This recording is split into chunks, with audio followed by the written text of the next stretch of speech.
2025 ခုနှစ်အတွက် 433 အဝက်စုကိုတော့ဘာစီလိုနာအသင်းတိုက်စစ်ကစားသမား Rafinha စကူရရှိကမ္ဘာထိပ်တန်းအားစားသတင်း website ဖြစ်တဲ့ 433 Football ကနေစီစစ်ရွေးချယ်ပေးရတဲ့2025 ခုနှစ်အတွက် 433 အဝက်စုကိုတော့ MFP ကိုကျော်ဖြတ်ပြီးတော့ဘာစီလိုနာအသင်းတိုက်စစ်ကစားသမား Rafinha စကူရရှိခဲ့လို့သိရပါတယ်။ 433 Football ကတော့ 433 အဝက်စုကိုစကားတင်ကစားသမားရွေးချယ်ပြီးတော့ပြိုင်ပွဲတစ်ခုအသွင်နဲ့16ဦးအဆင့်ကနေစတင်ပြီးတော့ပရိသတ်တွေထံကနေစန္ဒမဲကောက်ယူပြီးတော့စီစစ်ရွေးချယ်ပေးခဲ့တာလည်းဖြစ်ပါတယ်။ Rafinha ဆိုရင်တော့16ဦးအဆင့်မှာ PSG အသင်းကဘီနင်ဟာကွာတာဖိုင်နယ်အဆင့်မှာဆိုရင်တော့ Man City အသင်းကဟာလန်ဆီမီဖိုင်နယ်အဆင့်မှာဆိုရင်တော့အသင်းပေါ်ပတ်ထရီအသီးသီးကြော်ဖြတ်ပြီးတော့ဘောလုံးပွဲအဆင့်မှာလည်း Real Madrid အသင်းက MFP ကိုကြော်ဖြတ်ပြီးတော့စကူရရှိခဲ့တာလည်းဖြစ်ပါတယ်။ Rafinha ဆိုရင်တော့2025ခုနှစ်အတွက်ဘာစီလိုနာအသင်းနဲ့အတူထိပ်တန်းစစ်ခြေစွမ်းပြသနိုင်ခဲ့ပေမဲ့လည်း Ballon d'Or ဆု FIFA တနင်္လာအကောင်းဆုံးကစားသမားဆုဥရောပတနင်္လာအကောင်းဆုံးအမျိုးသားကစားသမားဆု Global Scorer အဝက်စုကိုလွှဲချော်ခဲ့ပြီးတော့433အဝက်စုကိုသာစကူရရှိခဲ့ရလည်းဖြစ်ပါတယ်။အလားတူပဲ433အဝက်အမျိုးသမီးအကောင်းဆုံးကစားသမားဆုကိုတော့ဘာစီလိုနာအသင်းကပူတဲလက်စ်ကိုကျော်ဖြတ်ပြီးတော့လိုင်ယွန်အသင်းကဒူမိုနီကစကူရရှိခဲ့တယ်လို့သိရပါတယ်။1980တွေဘောလုံးရသည့်နောက်ပိုင်းအိမ်ကွေးမှာတန်းတက်အသင်းတွေကိုအနိုင်မရရှိတဲ့မှတ်တမ်းစုတစ်ရက်ကိုတော့လီဗာပူးအသင်းပြန်လည်ရရှိ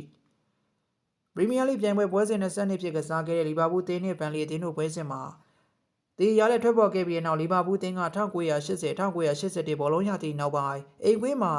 FA အားစားကွေးမှာတန်းတက်အသင်းတွေကိုအနိုင်မရရှိတဲ့မှတ်တမ်းစုတစ်ရက်ကိုပြန်လည်ရရှိခဲ့တာလည်းဖြစ်ပါတယ်။အဲဒီပွဲစဉ်မှာဆိုရင်တော့လီဗာပူးအသင်းကအိမ်ကွေးမှာဘန်လီအသင်းကိုခြေစွမ်းပိုင်းအသာနဲ့ဖိအားပေးကစားနိုင်ခဲ့ပြီးတော့ပွဲချိန်32မိနစ်မှာဆိုရင်တော့ပင်နယ်တီကန်သွင်းခွင့်ရရှိခဲ့ပြီးဆိုဘော့စလိုင်းဂိုးဝင်အောင်ကန်သွင်းခြင်းမရှိတဲ့အတွက်နစ်နာခဲ့ရပါတယ်။ပွဲချိန်42မိနစ်မှာဆိုရင်တော့ဖလိုရီယန်ဝက်စ်ကလီဗာပူးအသင်းအတွက်ဦးဆောင်ကိုသွင်းယူနိုင်ခဲ့ပေမဲ့ပွဲချိန်65မိနစ်မှာဆိုရင်တော့မာဂတ်အယ်ဝက်ကဘန်လီအသင်းအတွက်ခြေပါကိုသွင်းယူနိုင်ခဲ့တာကြောင့်ပဲပွဲပြီးဆုံးချိန်မှာဆိုရင်တော့တကိုးစီသေးရလက်ထွက်ပေါ်ခဲ့တာလည်းဖြစ်ပါတယ်။လီဗာပူးအသင်းကဆိုရင်တော့အခုဘောလုံးရသည့်မှာအိမ်ကွေးမှာတန်းတဲ့အသင်းတွေဖြစ်တဲ့ဆန်နာလန်အသင်းနဲ့ကစားတဲ့ပွဲစဉ်မှာတကိုးစီသေးလီယူနိုက်တက်အသင်းနဲ့ကစားခဲ့တဲ့ပွဲစဉ်မှာဂိုးမရှိသေးအခုဘန်လီအသင်းနဲ့ပွဲစဉ်မှာတကိုးစီသေးထွက်ပေါ်ခဲ့ပြီးအသင်းသမိုင်းတစ်လျှောက်နှစ်ပေါင်း45နှစ်တွင်တန်းတက်အသင်းတွေကိုအိမ်ကွေးမှာနိုင်မရရှိတဲ့မှတ်တမ်းစုတစ်ရက်ကိုပြန်လည်ရရှိခဲ့ရလည်းဖြစ်ပါတယ်။ပြီးခဲ့တဲ့ဘောလုံးရာသီကပရီးမီးယားလိပြိုင်ပွဲမှာချန်ပီယံဆုကူးနိုင်ခဲ့တဲ့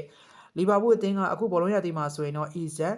EKTK ဖလိုရီယန်ဝက်ဆာနဲ့ထိပ်တန်းကစားသမားတွေကိုမြန်မာတဲ့ပြောင်းရွှေ့ခြင်းနဲ့ခေါ်ယူခဲ့ပေမဲ့လည်းအသင်းအနေနဲ့ရလဒ်တွေမတိမငြိမ်ဖြစ်နေပြီးတော့ပရီးမီးယားလိပြိုင်ပွဲမှာလည်း22ပွဲကစားပြီးတဲ့ချိန်မှာရမှတ်36မှတ်နဲ့အဆင့်4နေရာမှာရပ်တည်နေပေမဲ့အဆင့်5နေရာကမန်ယူအသင်းက1မှတ်ကွာအဆင့်6နေရာကချက်စီအသင်းက2မှတ်ကွာနဲ့ဖိအားပေးခြင်းခံနေရတယ်လို့သိရပါတယ်။